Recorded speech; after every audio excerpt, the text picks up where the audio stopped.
Corée, on dit que les esprits apprécient les endroits où il y a du monde. Un peu comme celui-ci. Et il y en a toujours un ou deux dans les amphithéâtres. Autrefois, quand j'étais enfant, il y avait plein de fantômes, partout. Dehors, bien sûr, mais aussi chez nous. Dans la cuisine, par exemple, l'esprit Jowang. Dans la cour, l'esprit Songju. Dans les toilettes, il y en avait un aussi. Un autre dans le puits. Et même un dans les vieux monts Chabanais, qui se transformait et se baladait la nuit. Et parmi tous ces esprits, il y en avait un de très spécial à mes yeux. Bon, depuis le début, je vous parle de fantômes et d'esprits à tort et à travers. Ça vous fait un peu peur, non? N'y a-t-il pas un mot un peu plus joli à la place? Yojong. Ah, mais oui, bien sûr, Yojong, une fée. Alors, disons une fée.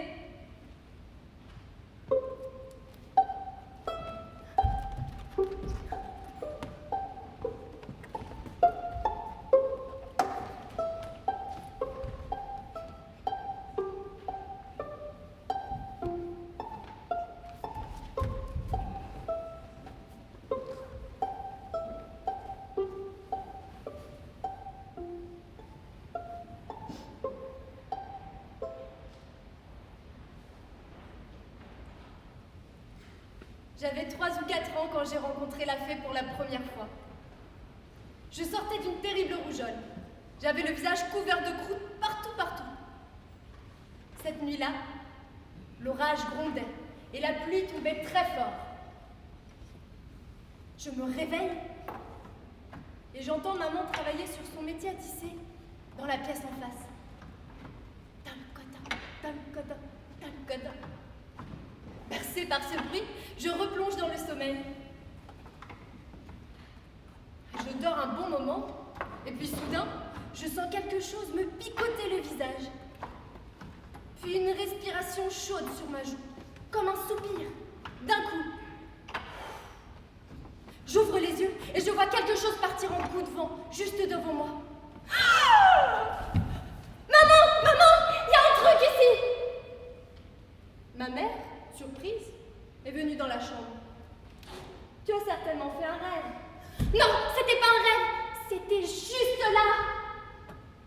Maman s'est assise à côté de moi et m'a donné de petites tapes rassurantes en disant « Bon, alors écoute, c'est peut-être une fée qui est venue te voir. » Une fée? Oui, une fée qui t'aime et qui veille sur toi. Mais attention, surtout, n'en parle jamais à personne, tu m'entends? Pourquoi? Si tu racontes les rêves que tu fais aux autres, tu perds tout le bonheur qui va avec. Les fées, c'est pareil. Si tu parles de la fée à quelqu'un, on dit qu'elle s'enfuira. Elle ne reviendra plus, tu sais. Oui. Promis. Promis. Je crois que j'ai écouté ma mère le plus attentivement du monde, en ouvrant de grands yeux tout ronds, avec une expression adulte. Exactement comme ma fille écoute mes histoires aujourd'hui. Mais restons plutôt à la période où j'étais enfant, au milieu des années 50. Vous voulez bien? Au moment où j'ai entendu la voix de la fée. Une fois tous les 5 jours, quand avait lieu le marché, ma mère ne rentrait à la maison qu'au petit matin. La veille, à l'aube, elle avait parcouru une vingtaine de kilomètres en direction de la ville, puis après avoir colporté toute la journée, elle avait de nouveau marché 20 kilomètres de nuit. Et dans ces moments-là, c'est moi qui gardais la maison, toute seule. Le jour dont je vous parle, ma mère est rentrée très tard.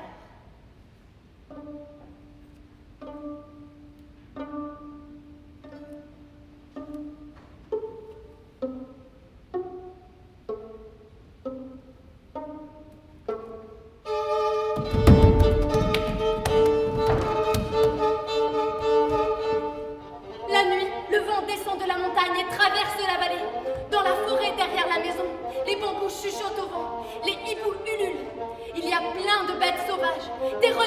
des loups. Ils hurlent sans relâche. On dirait qu'ils se déboîtent le cou. Les portes font bicoc, bicoc. Les fenêtres font dolcang, dolcang. On dirait que quelqu'un me souffle. Ouvre la porte, ouvre la porte.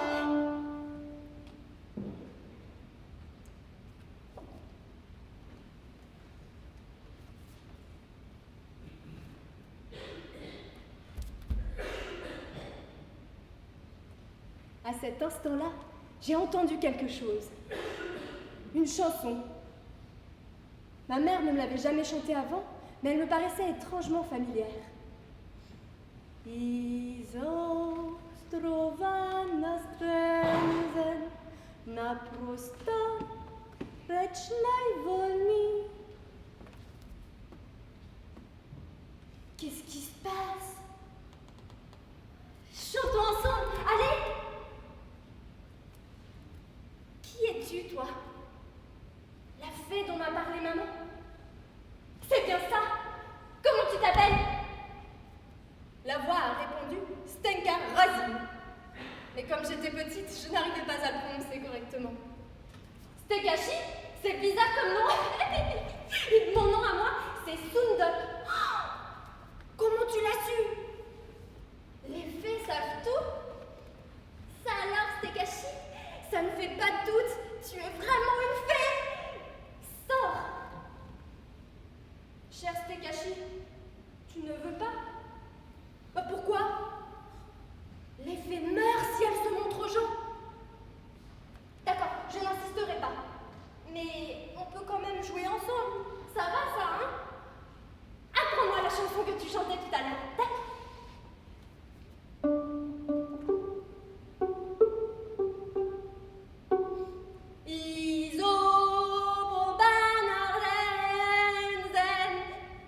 C'est faux? Ah, c'est bon? Qu'est-ce qu'il y a ensuite?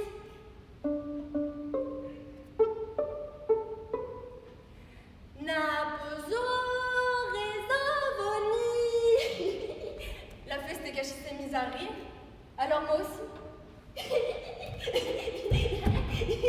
Ah!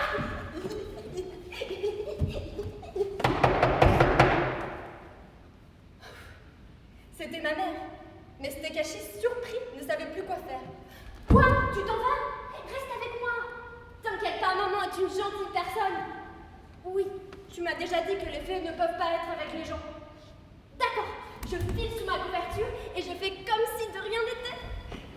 Et tu dois absolument m'apprendre la suite de l'histoire. D'accord? Alors salut Stekashi.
Qu'est-ce que ça m'a surprise?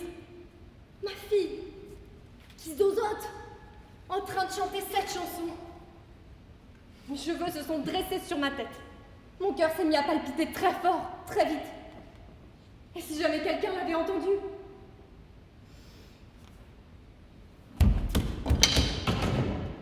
Non mais ça va pas! Tu réfléchis un peu parfois?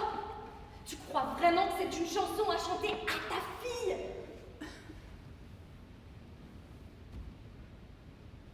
Bah quoi? Qu'est-ce qu'elle a, ma chanson? C'est une chanson soviétique! C'est toi-même qui me l'as dit. Mais non! C'est une vieille chanson populaire, c'est tout. Comme Allez langue chez nous, quoi. Ça n'a rien à voir avec la politique ou les idéaux. Et puis, elle est plutôt jolie, la mélodie. Tu trouves pas? Si elle te plaît tant, tu n'as qu'à la chanter tout seul, dans ta tête. La politique, les idéaux, moi j'y connais rien. Mais il y a une chose que je sais, c'est qu'ici, n'importe quelle chanson, populaire ou pas, habilant ou pas, si c'est une chanson soviétique, pour les autres, c'est une chanson de salle rouge. Tu ne le sais donc pas. Tandis que je parlais, mon mari riait, tout gêné. Réfléchis un peu. Imagine que des policiers ou des soldats passent par ici et entendent Sundok chanter cette chanson.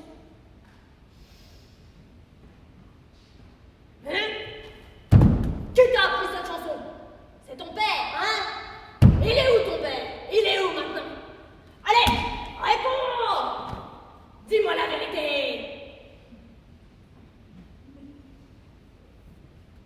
Moi, je déteste la politique. Les idéaux, j'en ai ma claque. Tout leur merdier, là. Qu'est-ce que ça peut me faire, hein? Mais hélas, je n'ai pas eu le choix. Je me suis mariée l'année de mes 13 ans. À cette époque, est-ce qu'on avait des amourettes? C'était les adultes qui décidaient tout. On se mariait sans même avoir vu la tête de son mari. C'était comme ça. Un jour, alors que j'étais tranquillement assise dans ma chambre en train de tisser, deux vieux ont entrouvert la porte. Ils ont passé la tête et ils m'ont regardé. Ils m'ont même demandé de leur montrer ce que je tissais. Je n'ai su que plus tard qu'ils étaient mes futurs beaux-parents. Ils étaient venus voir à quoi je ressemblais.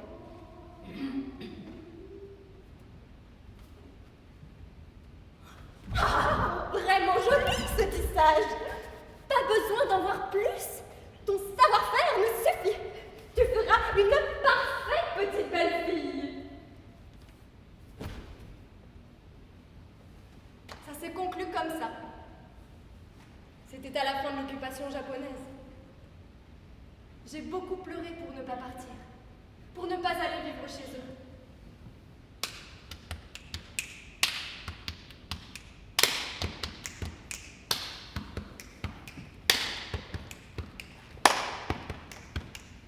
Maman, est-ce que je dois vraiment partir? Combien de fois il faudra que je le répète pour que tu comprennes? Tu n'as pas entendu les rumeurs? On dit que les Japonais attrapent les jeunes filles non mariées pour en extraire l'huile. Cette rumeur courait à propos des jeunes filles qu'on emmenait de force dans les bordels militaires. On les appelle aujourd'hui les femmes de réconfort. Si ce n'est que ça, je n'aurais qu'à m'enfuir et me cacher quelque part. Dans ce monde si grand, il y aura bien une petite cachette pour moi, non? Quelle gamine! Ils t'ont déjà vu. Ils ont calculé les horoscopes. Et j'ai même déjà reçu la lettre de demande en mariage. Si on rompt la promesse, plus personne ne voudra de toi. Jamais. Alors voilà, ça tombe bien. Comme ça, on pourra vivre ensemble, toi, papa et moi, pour toujours. Je ne veux pas me marier. Je ne pars pas. Je ne pars pas.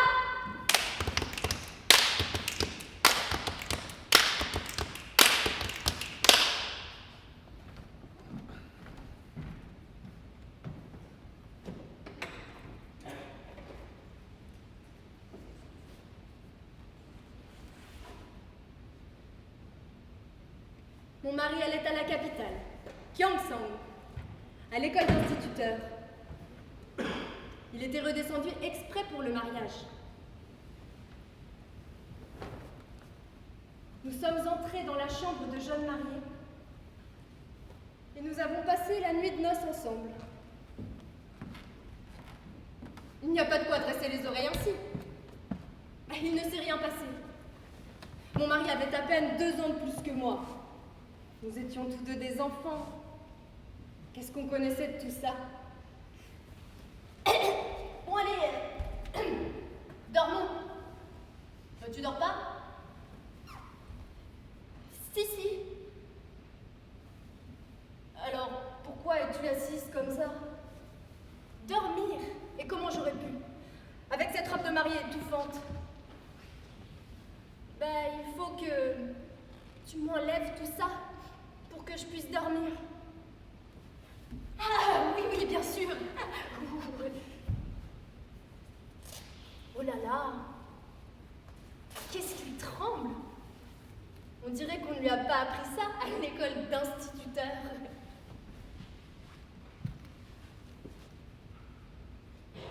Nous nous sommes allongés. Lui, du côté chauffé de la chambre, et moi, à côté de la porte. Juste au cas où.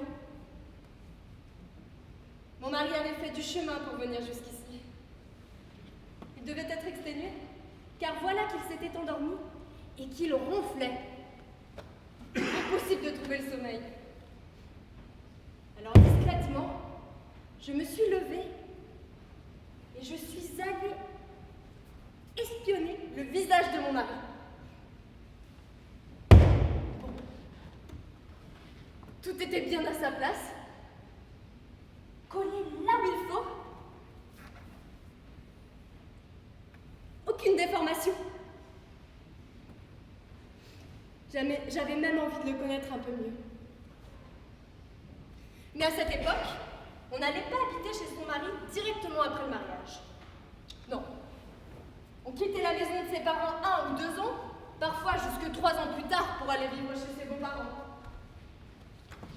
Mon mari me rendait visite une fois de temps en temps. En nous fréquentant ainsi, nous avons commencé à nous apprécier l'un l'autre. Puis il est redescendu à chaque jour de repos et chaque période de vacances. Il en profitait pour m'apprendre à lire et à écrire.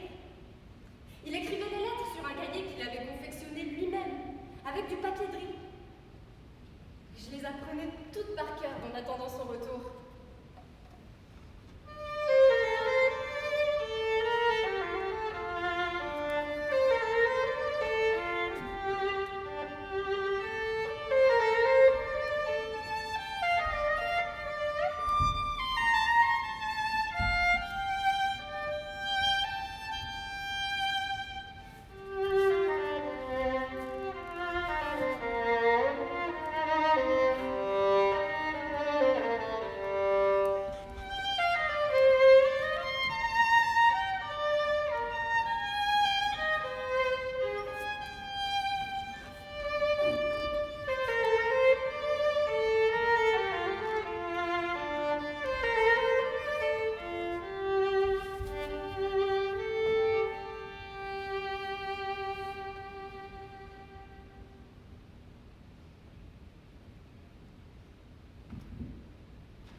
C'est ainsi que j'ai évité de finir analphabète.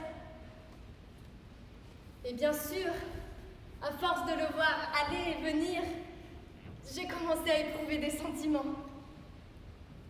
S'il ne venait pas comme prévu, je m'inquiétais. Il me manquait, quoi. J'ai donc dit à ma mère, « Maman, je veux aller à Gyeongsang. » Gyeongsang? Bah pourquoi Gyeongsang? Mon mari chéri est tout seul. J'ai peur qu'il ne fasse pas ses lessives, qu'il ne mange pas grand-chose, qu'il... Mon mari chéri? Tu n'habites même pas encore chez tes beaux-parents que tu me chantes mon mari chéri par-ci, mon mari chéri par-là? Non, je ne t'enverrai pas à Gyeongsang. Je te regretterai trop. Repensons plutôt ce mariage et vivons toi, ton père et moi, ensemble pour toujours. Qu'est-ce t'en dis? Bref, tu m'envoies à Gyeongsang ou pas? C'était tout juste 1 an avant l'indépendance. L'été, une terrible épidémie s'est répandue et a fait un nombre incroyable de morts. C'est à ce moment-là que mes beaux-parents sont décédés. Mon père était allé leur rendre visite pour leur apporter des médicaments. Il est tombé malade à son tour et il a succombé aussi. Mon mari était fils unique. Lui et moi, nous étions en plein deuil à l'heure de l'indépendance. Les autres criaient tous « Victoire ! ils couraient, s'attroupaient avec excitation. Mais tous les deux, on ne pouvait rien faire d'autre que de se lamenter. Après 3 ans de deuil, mon mari a réuni tous les serviteurs et les fermiers de la maison. Mes beaux-parents ne possédaient pas 1000 sacs de grains, mais ils avaient bien un bout de terrain à eux pour vivre tranquillement. Mon mari a distribué sa terre de façon équitable entre les familles. J'y comprenais rien. Je lui ai dit, mais chérie, enfin, as-tu une idée de ce que tu es en train de faire? Il m'a dit, ce bien est celui de mon père. Ce n'est pas le mien. Ce que je veux, moi, c'est tout reprendre à zéro. Et comme on dit, action charitable, paire de claques redoutable. Et pour nous, ça a claqué fort. Les propriétaires nous ont pris en grippe. On s'était fait badigeonner de rouge de la tête aux pieds, disait-il. Et donc, la guerre a éclaté. Les gens assuraient que l'armée populaire arrivait par ici et qu'il nous fallait tous déguerpir. Mais avec ma vieille mère, allongée toute la journée, clouée sur son lit de malade, on ne pouvait rien faire. Qu'est-ce que c'est que ce bruit? Ça fait coum coum coum coum tout le temps. On annonce une forte pluie. Ça doit être le tonnerre. Pourquoi tu me parles de ce fichu tonnerre tous les jours? Il n'y a même pas une seule goutte de pluie. Et mon cœur qui palpite. Je ne sais même pas pourquoi. Il va certainement pleuvoir très fort. Rétablis-toi vite. Et pourtant, nous pensions que ce qui allait arriver ne serait pas grave. Après tout, les communistes, c'était bien des humains. Et sous leur comité provisoire, après l'occupation, mon mari s'était occupé des affaires du village. Mais ils avaient décidé d'assassiner tous ceux qui se rapportaient, de près ou de loin, à un propriétaire, à un policier ou à un soldat du Sud. Mon mari s'est finalement décidé à agir, à sauver autant de vies qu'il le pourrait. Et il en a sauvé des vies. Bien sûr, il n'a pas pu sauver tout le monde, mais enfin... Monsieur, écoutez-moi, je vous en prie. Si vous cédez ne serait-ce qu'un tout petit peu, nous pourrons tous vivre ensemble. Non! Ne l'arrêtez pas. Ce vieux monsieur est peut-être un infâme propriétaire, mais ce n'est pas un traître. Je ferai en sorte de convaincre. C'est juste une question de temps.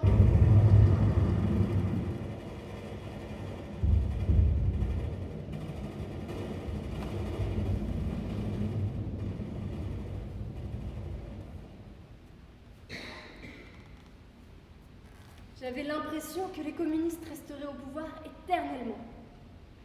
Et pourtant, à ce moment-là, MacArthur a débarqué et leur a foncé droit sur le pif. Et ils se sont retirés.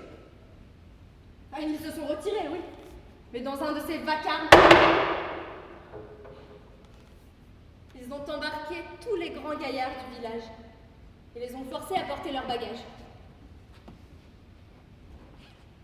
Mon mari m'a dit qu'il voulait partir avec eux. Je lui ai dit, chérie, ne fais pas ça, je t'en prie. Si tu décides de les suivre, ce sera fini pour toi. Fuis plutôt, va te cacher quelque part. Il m'a répondu, je ne vais quand même pas les laisser crever. Et de toute façon, je n'ai ni lieu où fuir, ni cachette. Je lui ai demandé qui sait ce dont ils sont capables. Dans le chaos ambiant, qui peut savoir ce qu'ils feront vraiment? Il a dit, c'est justement pour ça que je dois les suivre. Je ne peux pas les laisser partir seuls. Je te jure que je reviens.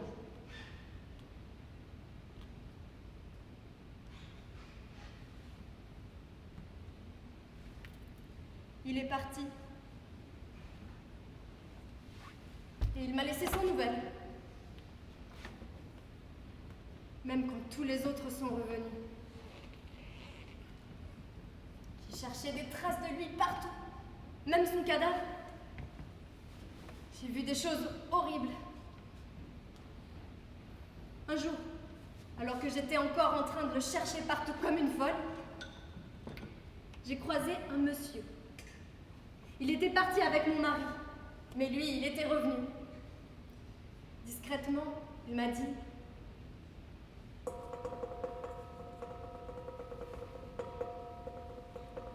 arrêtez votre quête. Si votre mari est mort, il n'est certainement pas mort ici. Je vous cause franchement, si votre mari n'aurait pas été là, nous serions tous morts. Il a empêché les soldats de l'armée communiste de nous tuer tous.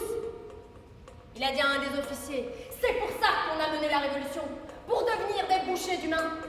Laisse-les s'en aller, et puis prends-moi à leur place. Alors, faut pas être trop déçu. Pensez plutôt qu'il a sauvé les vies de beaucoup de monde. Faut-il pas tenter de la vie qu'on a?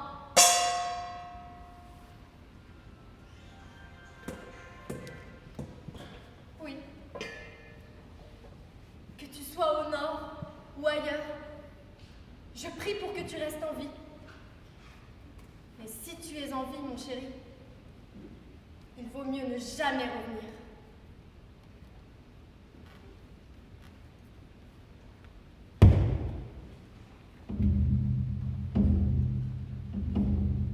Une nuit, il est quand même revenu.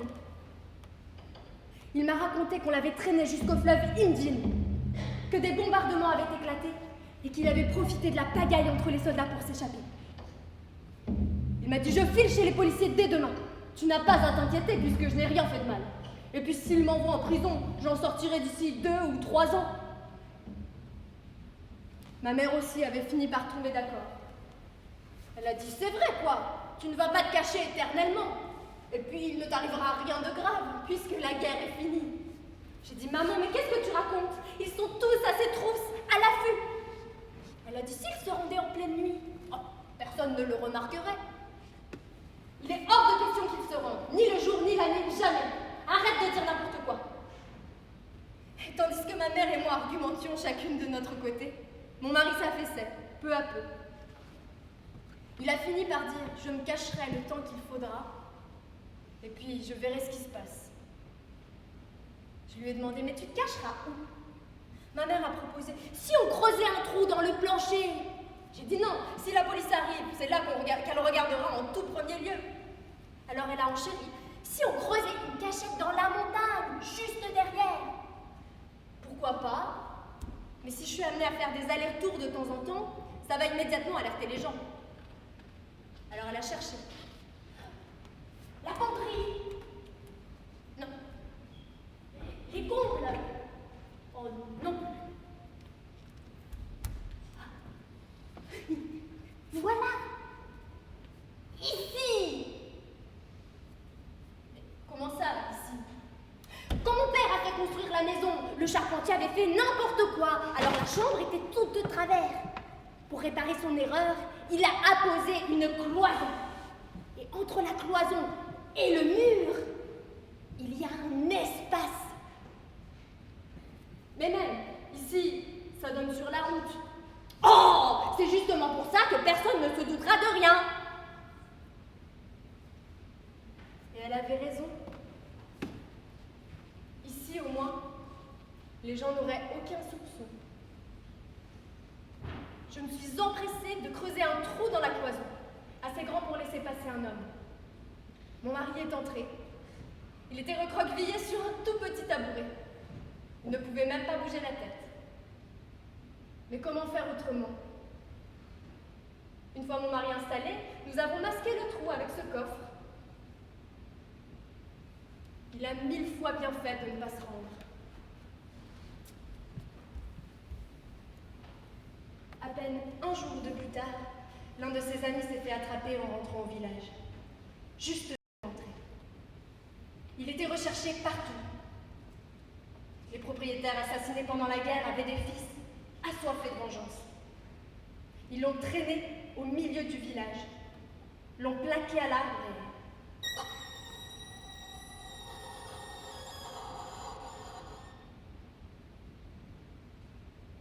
Cet homme-là, il n'avait commis absolument aucun crime. Sauf celui d'être proche de mon mari.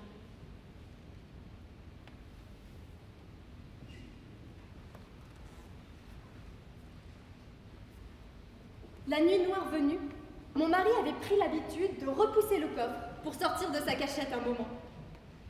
Il était foudrage. Il disait: qui a tué mon ami? Pourquoi ont-ils tué mon ami? À cause de quoi? Ils assassinent à la sauvage, sans même passer par le tribunal. Mais de quel droit? Je m'en vais leur dire un mot, moi. Arrête! Tu crois vraiment qu'ils vont se repentir avec tes 3 petits mots? En ce moment, personne ne fait preuve de raison. Alors prends sur toi et attends un peu. Il a dit attendre. Et combien de temps encore? Le jour suivant, la brigade de sécurité a débarqué.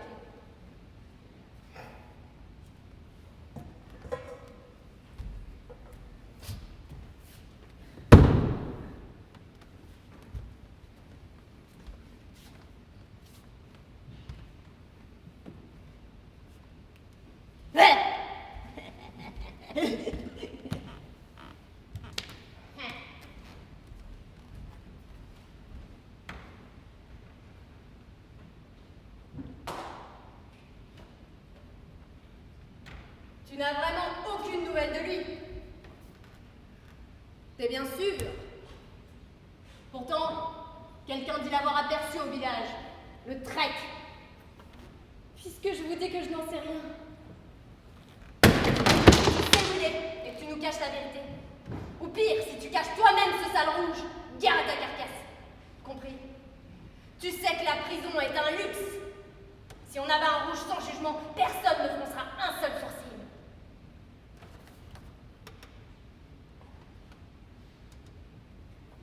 Heureusement, personne n'a eu de soupçon concernant le mur. Mon mari était tellement furieux qu'il tremblait de tout son corps. Il disait: qui est-ce qui a aidé Kang, le fonctionnaire, à fuir juste avant son exécution?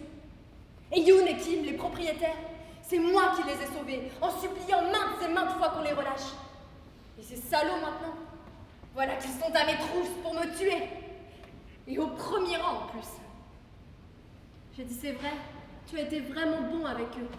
Évidemment, s'est-il exclamé. Ces salauds ont une tête envers moi. Mais justement, si mon mari disparaissait, ils n'auraient plus à rembourser leurs dettes.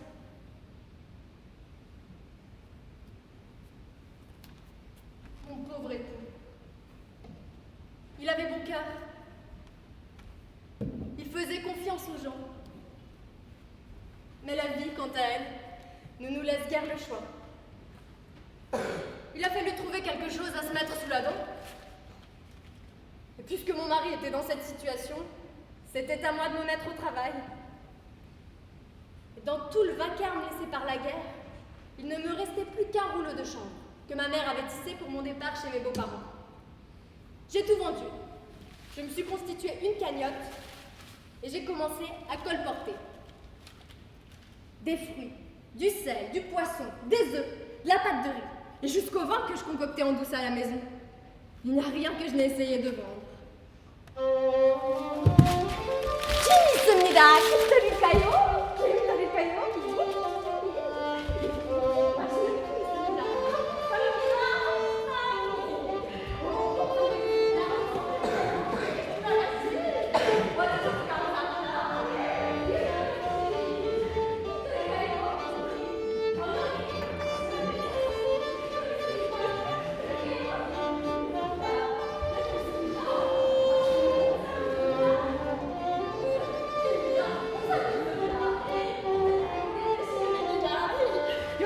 재밌습니다. 힘드릴까요? 힘드릴까요?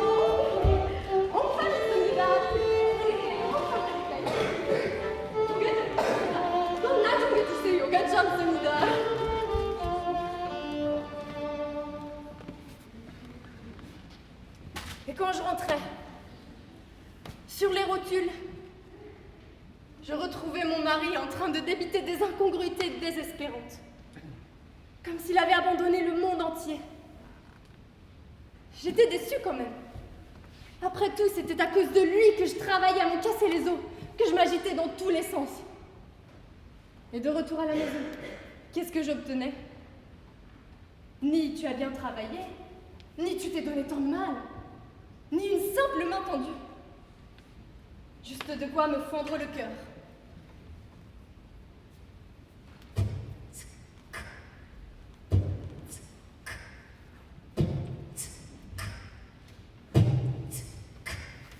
Je n'ai commis aucun crime. Enfin si, c'est ça. Je dois être coupable. Oui, j'ai commis un crime. Chérie, mais de quoi tu parles enfin? Un crime? Je n'ai pas pu les sauver tous. Ces pauvres familles de messieurs Pack, Tilly. Ça, tu ne pouvais rien y faire. C'était la guerre toute ma vie. Crois-tu qu'une ou deux personnes seulement sont mortes? Tu as merveilleusement fait tout ton possible. Mais tu ne peux pas être responsable pour eux tous. Moi aussi. J'aurais dû mourir avec eux, moi aussi. Être en vie est un crime. Être en vie. Oublie. Fais comme si tout ça n'avait été qu'un cauchemar. Et oublie. Non! Ce n'est pas un cauchemar insignifiant. Ce monstre, ce n'est rien de ce que j'avais souhaité. Rien de ce que j'avais désiré.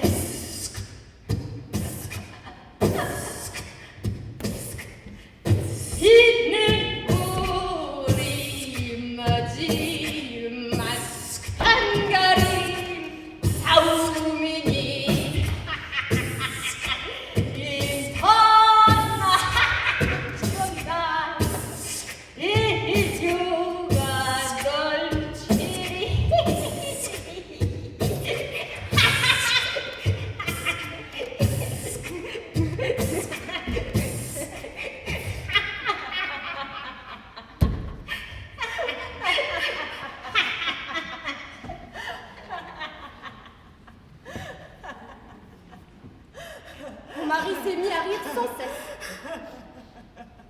Ça me donnait froid dans le dos. Voilà qu'il perdait la boule.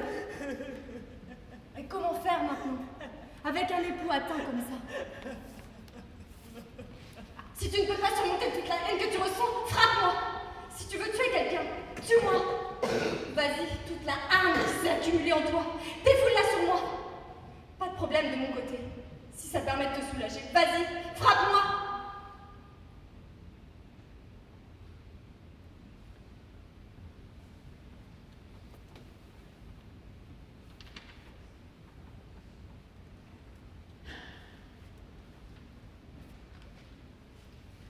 Au milieu de tout ça, je suis tombée enceinte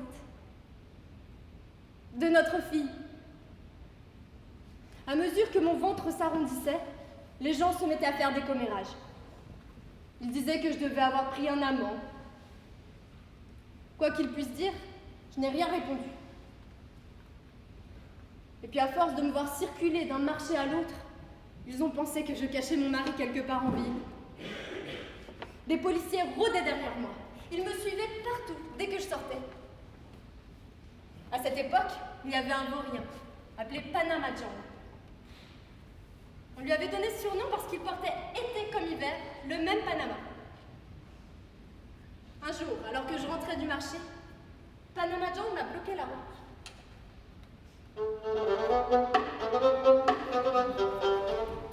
Hey, hey! Ma petite dame, discutaille un peu avec moi pour voir. Ce que j'ai à te causer, c'est pas des histoires qu'on peut bien dire par ici. Non! J'ai quelque chose à te dire, de très important. Et c'est chez toi, ma petite dame. C'est qu'on est impatiente, hein? Si tu me demandes ce que c'est que ces histoires, c'est que, tu vois, je l'ai rencontré, ton petit mari. Là-haut, dans cette montagne.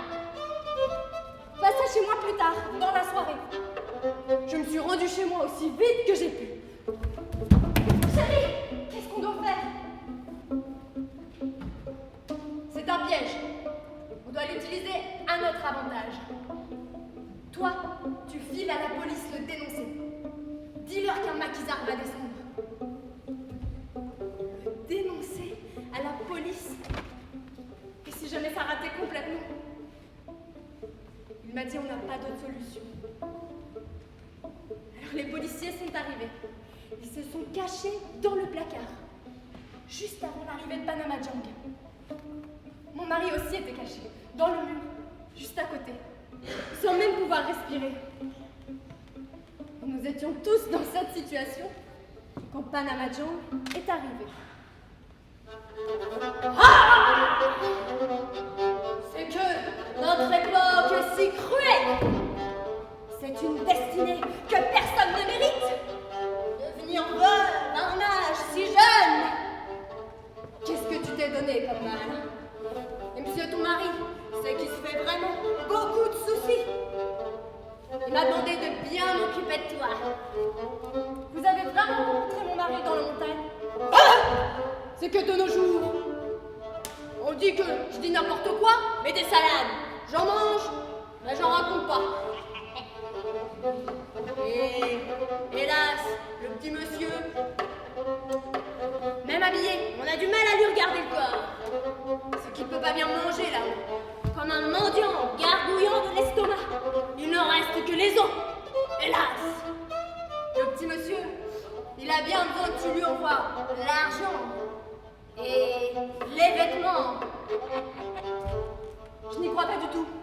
Et puis d'abord, comment connaissez-vous les maquisards? On se moque de moi? On me traite de vaurien? Mais dans ma jeunesse, j'étais un vrai révolutionnaire! Des torrents de sang le long de la montagne, des torrents de sang. C'est que eux là-haut et moi, on est des camarades de sang. Ton mari et moi, on ne fait qu'un même corps. En entendant ça, les policiers ont bondi hors du placard et l'ont empoigné net. Qui vous êtes? Baissez vos flingues! C'est moi, Panama Jang! C'est un piège, je vous dis! Baissez vos flingues! Quoi qu'il en soit, grâce à Panama Jang, nous avons eu la vie un peu plus tranquille. C'est vrai quoi? Les policiers étaient venus chez moi. C'était moi-même qui les avais appelés. Mon mari ne pouvait donc pas être caché là. C'est ce que tout le monde a dû se dire.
Après le colportage, j'ai recommencé à tisser. Il y avait cet homme, le directeur Wang, un ancien garçon de ferme de la maison de mes beaux-parents. Il avait monté une grande entreprise avec l'argent de la vente du terrain donné par mon mari. Et on peut dire qu'il avait bien réussi. Avec mon ventre gros comme une montagne, je n'étais plus en état de colporter. Alors monsieur Wang m'a dit, ma chère dame, comment pouvez-vous vivre en colportant ainsi? Arrêtez tout, et pourquoi pas tisser un peu de chanvre? J'ai dit du chanvre? Mais nous sommes entourés de vêtements synthétiques. Qui portent encore du chanvre tissé? Il a dit détrompez-vous. Les gens qui ont les moyens en portent encore, et en plus, ça paye bien. Essayez donc pour voir, et rapportez-moi vos travaux. C'est ainsi que je m'y suis remise.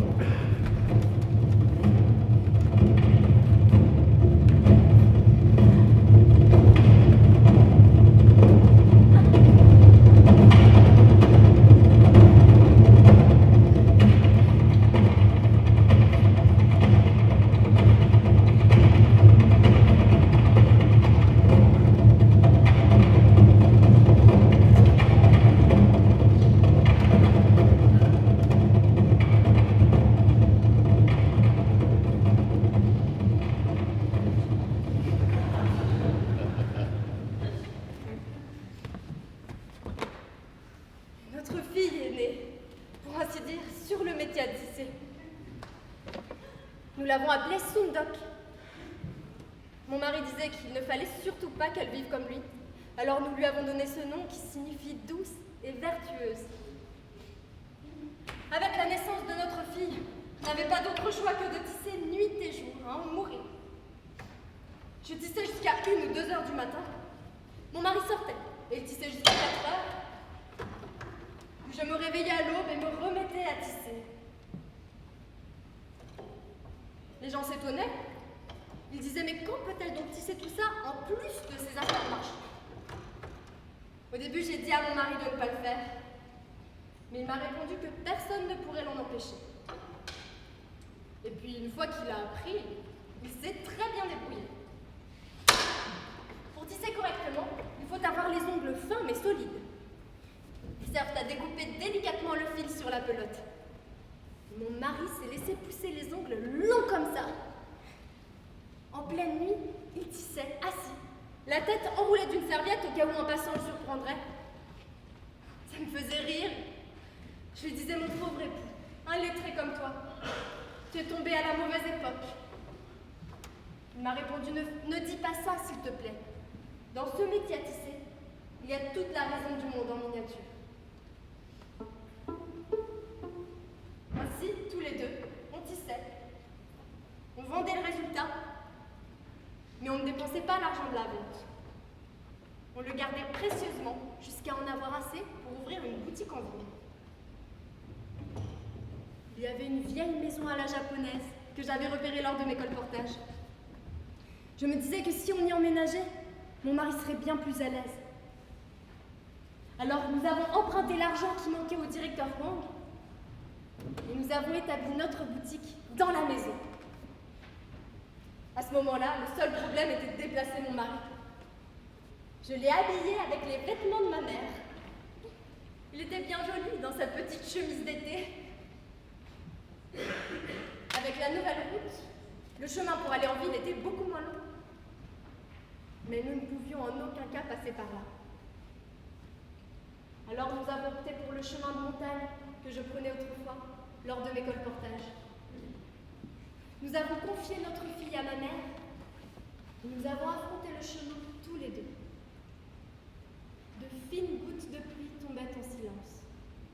Nous allions sur un chemin qui n'était éclairé ni par la lune, ni par les étoiles.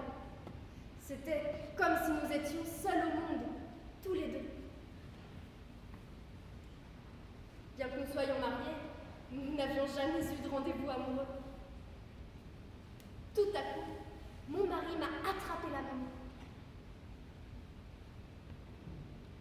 Les battements de mon cœur ce jour-là, il faudra recouvrir ma poitrine de terre pour que je les oublie. Et nous avons marché comme ça, sur ce chemin de montagne, toute la nuit.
Les autres enfants se moquaient tout le temps de moi, en disant que je n'avais pas de papa. Mais moi, je m'en fichais, parce que j'avais mon steak haché. Les papas des autres, ils ne font que boire, tous les jours. Quand ils sont à la maison, Ils dorment. Et à la moindre occasion, ils frappent. Ils sont comme ça, quoi. Je ne suis pas du tout jalouse. Mon steak haché est beaucoup mieux que tous vos papas. Il me raconte très bien les histoires et il écoute très bien les miennes. J'avais envie de leur crier dessus comme ça, mais je me retenais tant que je pouvais. Quand j'ai su que ma fée Stekashi était mon papa, ça m'a rendue tellement heureuse. Maman m'a dit plusieurs fois, d'un air effrayant, si jamais les autres viennent à la prendre, la police viendra et tuera papa. Et nous finirons en prison, compris? Une fois, j'ai gagné un prix en dessinant une affiche anticommuniste.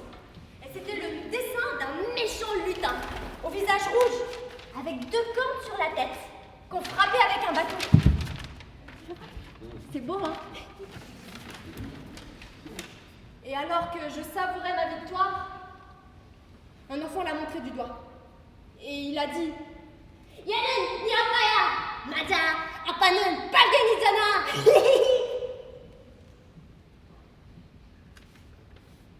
Ça, c'est ton père. Et oui, ton père, c'est un rouge.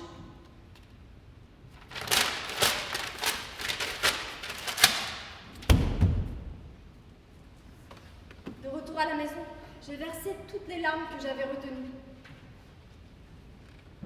Je savais bien que Stekashi n'avait commis aucun crime, mais il m'arrivait quand même de lui en vouloir. Stekashi, tu n'es pas un rouge, c'est pas vrai. Si, Stekashi si gentil, qui chante si bien et qui raconte si bien les histoires aussi. Tu ne peux pas avoir fait toutes ces horreurs. Stekashi, tu n'as pas de cornes sur la tête et ton visage n'est pas rouge du tout. Pourquoi tu dois rester là? Tu ne peux pas sortir. Si les autres te voient, ils sauront que tu n'es pas un rouge. Stekashi, tu es parti? Stekashi!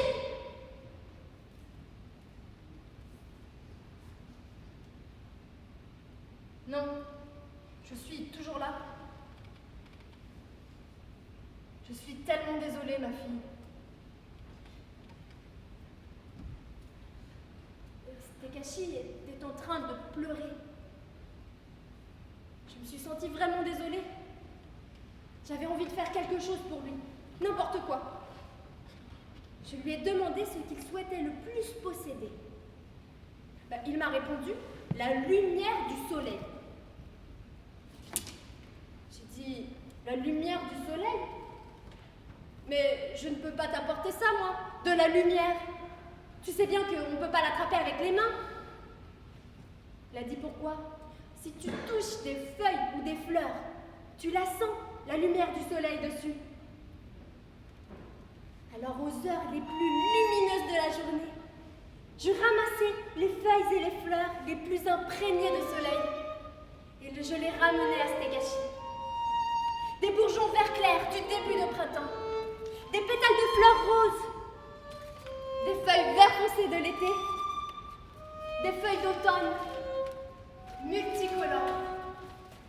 Stekashi, comment tu trouves mon uniforme de collégienne? Il ne va pas du tout, hein. Celui des grands du lycée est tellement plus joli. Stekashi, j'ai remporté le concours de chant. Demain, c'est les examens. De toute façon, je sais que j'y arriverai pas. Qu'est-ce que je vais devenir? Stekashi, j'ai réussi! Je suis lycéenne!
Après notre emménagement au centre du village, mon mari a eu la vie un peu plus tranquille. Le seul problème, c'était quand il était malade. Même un simple rhume. Car s'il se mettait à tousser en pleine nuit, je devais me réveiller pour tousser avec lui. En pleine nuit, on entend tout, jusqu'au moindre pet du voisin. Un jour, il a attrapé une grippe terrible. On avait beau lui faire avaler toutes sortes de médicaments, rien à faire. La fièvre ne tombait pas. Alors, n'ayant plus le choix, j'ai fini par aller à la pharmacie pour lui acheter une seringue et le médicament à injecter. J'ai demandé au pharmacien de la pénicilline, s'il vous plaît, et une seringue. Le pharmacien m'a dit de la pénicilline? Mais si c'est grave à ce point, vous ne feriez pas mieux d'aller directement à l'hôpital? L'hôpital? C'est que c'est un vrai campagnard, le vieux que j'ai à la maison. Et en plus, il est têtu comme une mule. Ah bah, l'hôpital, il dit qu'il préfère mourir que d'y aller, vous voyez. Il dit, je comprends, mais si on ne fait rien, son état va s'aggraver. Quel âge? Pardon? Moi? Ah, le malade! Oui, bien sûr. Eh bien, il a 37. Il doit avoir au moins 75, 76 ans. Hein. Vous savez, à cet âge-là, c'est compliqué. Merci. Voilà, j'ai tout ce qu'il faut. Mais ça va faire mal, non? Allez, fais vite. Pique un bon coup dans les fesses. Oui.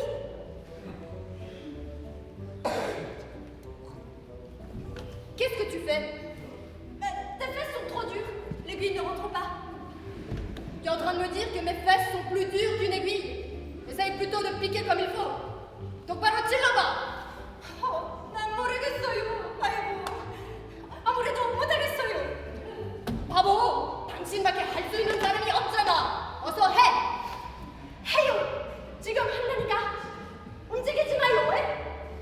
Arrête de trembler.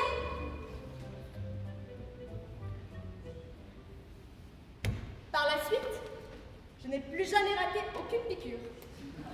Bah, j'ai même pensé à me présenter au concours d'infirmière.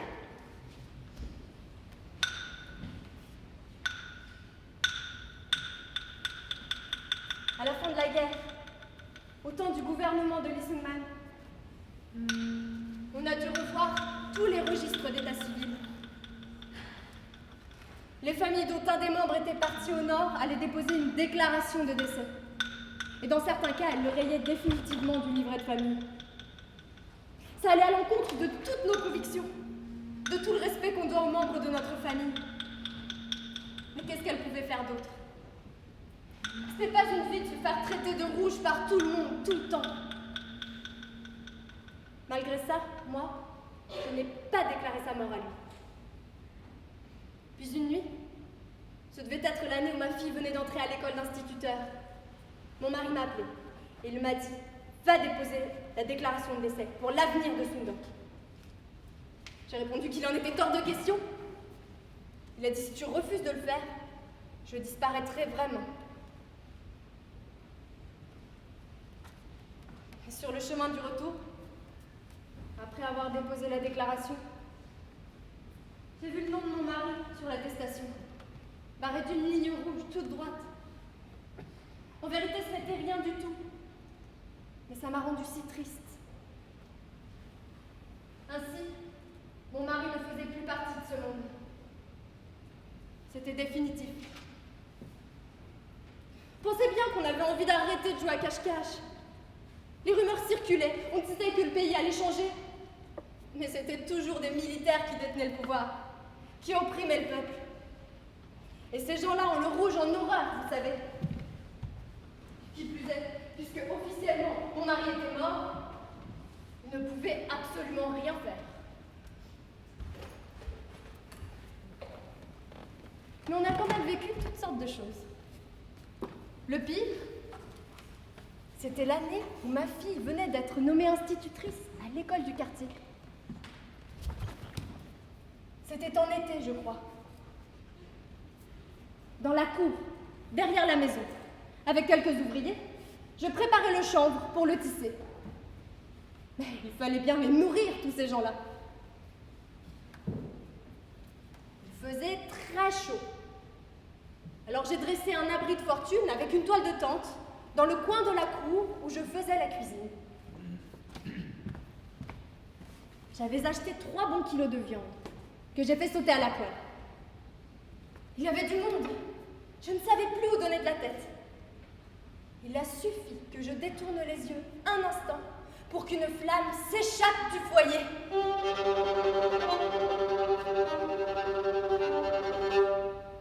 Comme tout était très sec, ça a pris.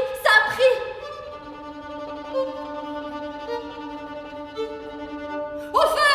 J'ai hurlé. On avait beau asperger d'eau, ça ne servait à rien. Les flammes ont grimpé en un rien de temps le long de la façade, jusqu'au comble. Je me suis dit que cette fois c'était la fin, car c'est là qu'était caché mon mari. Les gens se sont précipités pour éteindre le feu.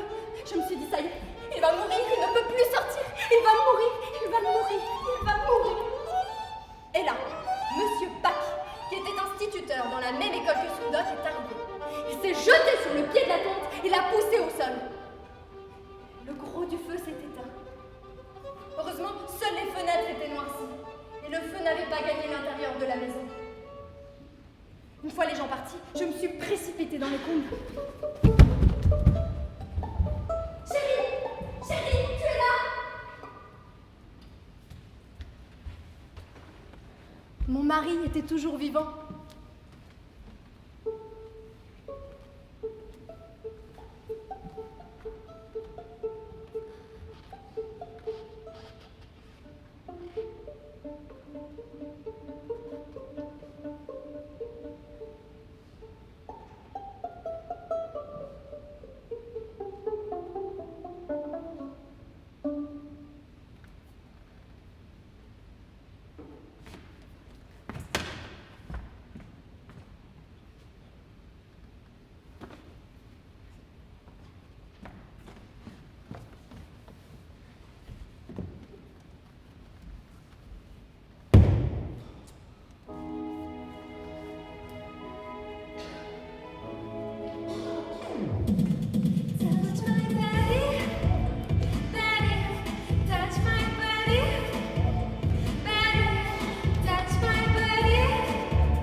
Durant les belles années de ma jeunesse, j'avais une pète d'enfer. Surtout quand j'avais 20 ans. Les garçons me couraient tous après. Il y avait une file de prétendants derrière moi. Parce qu'en plus, à cette époque, les instits avaient un succès assuré. Et Stekashi boudait à chaque fois que je racontais mes histoires. Il était jaloux.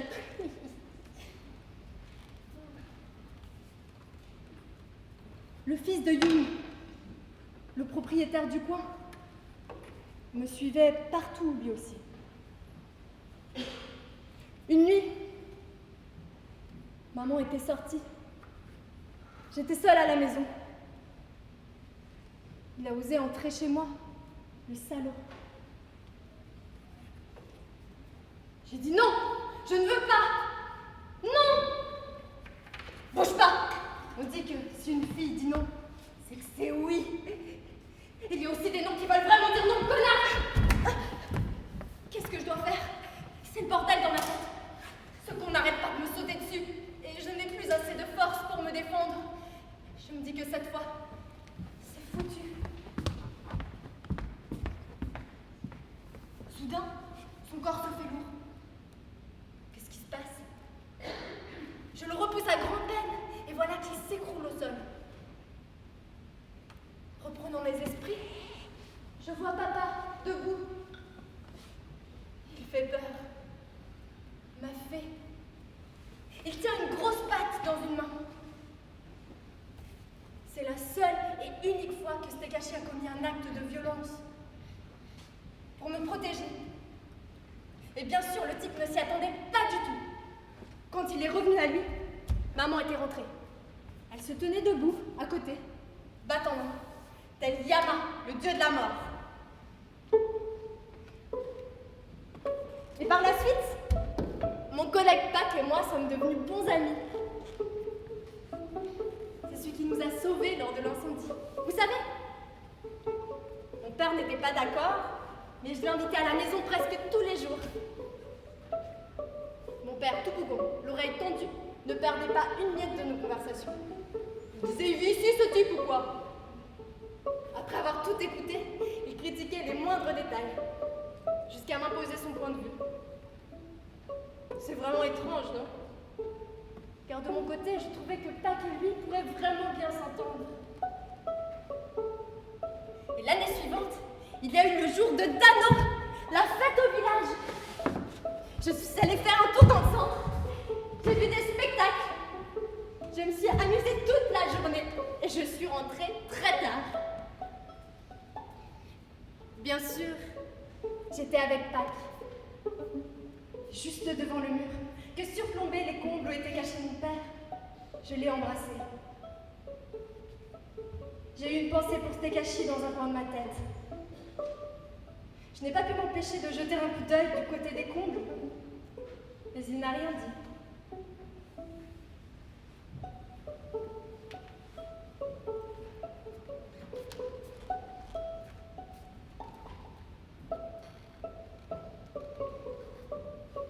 Je me suis donc mariée avec Pac, qui habitait la maison d'en face. Toute la journée, les gens sont venus me féliciter. Ils regardaient avec beaucoup de curiosité ma robe de mariée, entièrement tissée à la main. Mais moi, je savais. C'était ma fée, Stekashi, qui l'avait tissée pour moi depuis longtemps. Je n'ai pas eu une seule seconde à moi de toute la journée. Les gens me pressaient tous. Ils disaient que si je ne me dépêchais pas, j'allais être en retard pour l'église. Alors j'ai fait quelques pas. J'ai commencé à avancer, je suis sortie de la maison. Mais au moment où je me suis retournée pour regarder du côté des combles, j'ai eu le cœur serré. Attendez, j'ai oublié quelque chose à l'intérieur. Papa, comment tu me trouves? Jolie? Ça y est, ta fille se marie. Tu es content? Ma fée, mon Stekashi.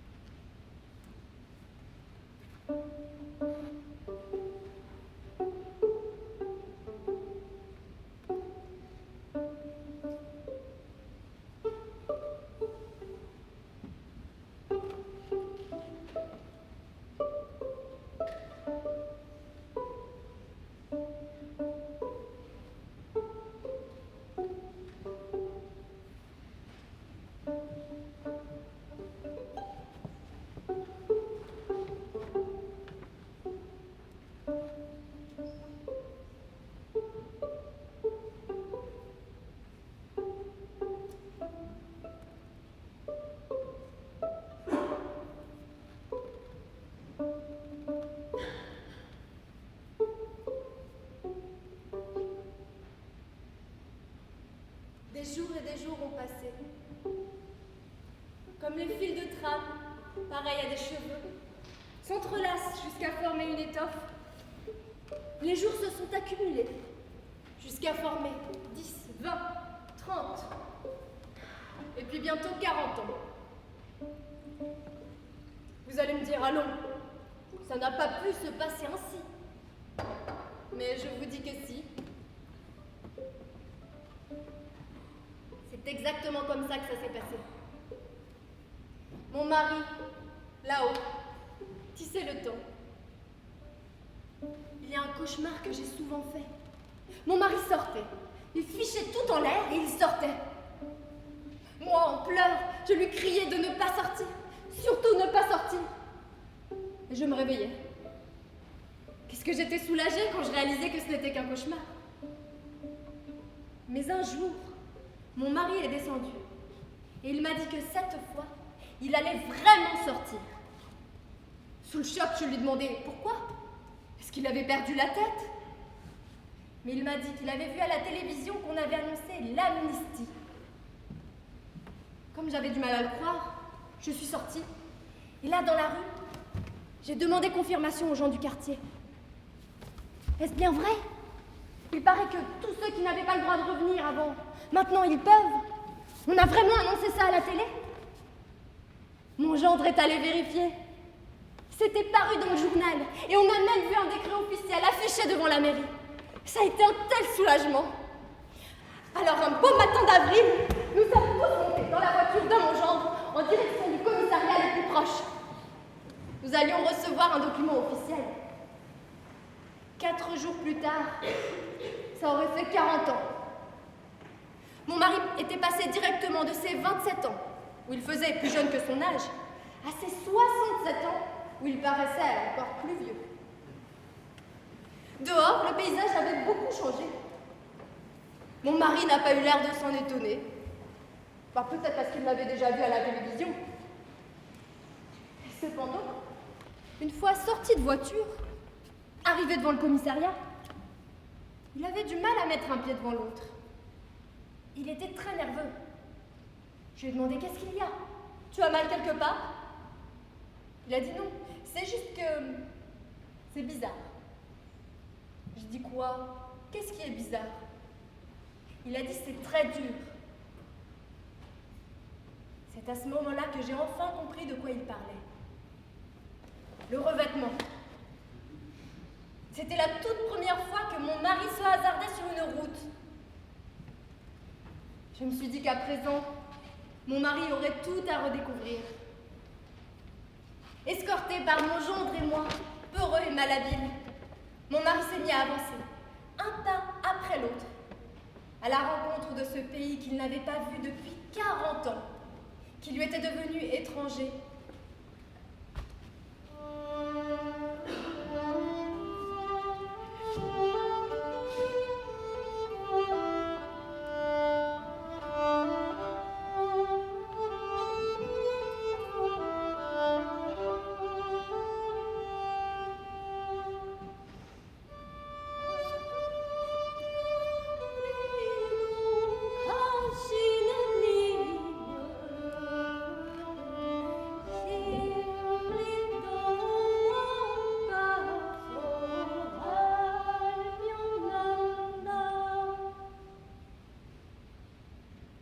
Après avoir retrouvé sa liberté, mon père a vécu encore quelques années.